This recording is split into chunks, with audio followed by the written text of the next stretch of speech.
already got bread on my sweater. Do we start? If you want baguette on your sweater. I'm gonna make a note that I have to edit down me thinking about movie names and book names because We forgot everything I forgot we've ever read. everything I've ever watched too. Yeah, everything's gone. It's fine. Here we go. Are you ready for round one? I'm ready. Meal Talks, Sav and Kate, movie and book edition. Does this include TV shows? Question one, what protagonist is most like you? I've heard from Sav many times that I remind her of Jenna Fisher's character Pam in the series The Office. Pretty, clever and and chill. And I always catch her inside jokes. So if that was the case, I would be Pam. Sav would be Jim because they always share the inside moments just by looking at each other. Yeah. Across the office. It's true. Whenever something dumb happens, I just look at Katie like that. That wasn't a Jim look. I'm sorry. I can't compare to Jim Halpert. All right. So what would your protagonist be? Maybe Calcifer from Howl's Moving Castle. He's just got a fiery little spirit. No pun intended. He's like a fire demon. He's a fire demon. Yeah. He's like super small, but he's got like a big bark, and like he's like really unexpectedly a source of humor in this movie.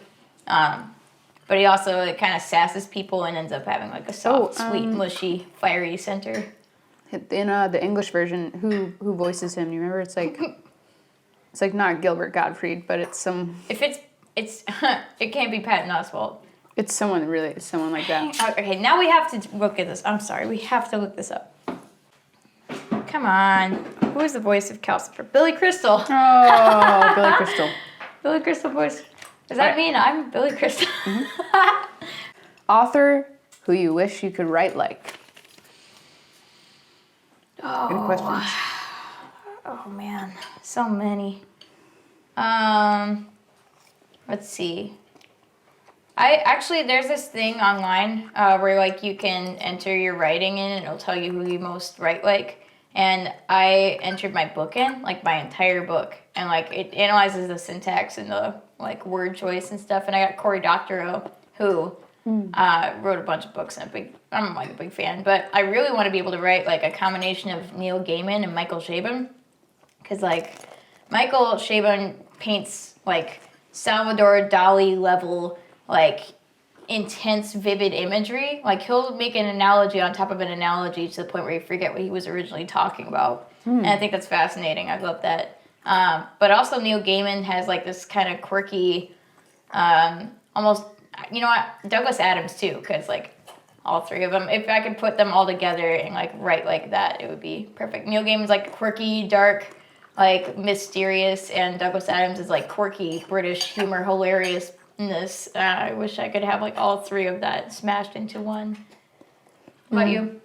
For me, like growing up, like Neil Gaiman was similar to like novels as Tim Burton was for films for me. It's like very like otherworldly, a little bit creepy. I loved reading Coraline. And like the first thing that popped in my head was writing like Stephen King, not because he's creepy and like has some very demented things in his novels, but because he's just like so prolific. Like he's literally can write a new novel like every year, and they're like this thick, and he just has a never-ending like stream of ideas. Never fails. Favorite movie soundtrack? I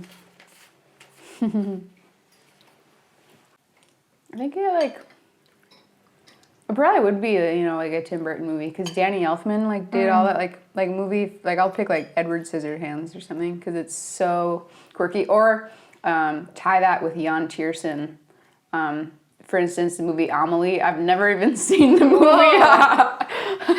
Wow. I've never seen the movie, but I really love the soundtrack because of all the accordion and like the waltzy, whimsical feelings. That's awesome. Are you ever gonna watch the movie? Yeah, someday. I mean, let's see. It's super hard for me because like 50% of everything I listen to is movie soundtrack.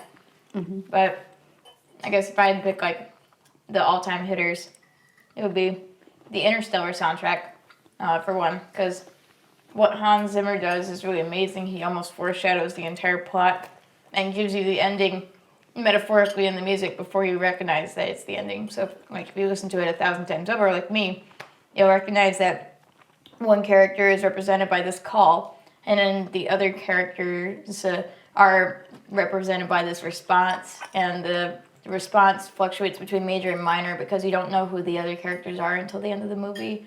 And like, I just think that's really beautiful, like mimicking a plot through music. And he also references Holst's Saturn as they pass the planet Saturn in the movie. He does it like he steals the very end of that and puts it on the very end of his, and it's like freaked out. So that and like the Baby Driver soundtrack because it was so well done and like synced up to the movie. And then Nick and Nora's Infinite Playlist has like a special spot in my heart because it was like the first mixed CD you ever gave to me, like 8 years ago. Like as we were starting to become friends, I think you gave it to me on my birthday, and I was like, "What is this?" Ottoman by Vampire Weekend is still like a bomb track on that. Yeah, there's a lot of indie rock on the Nick and Nora soundtrack. Yeah. They did a good job.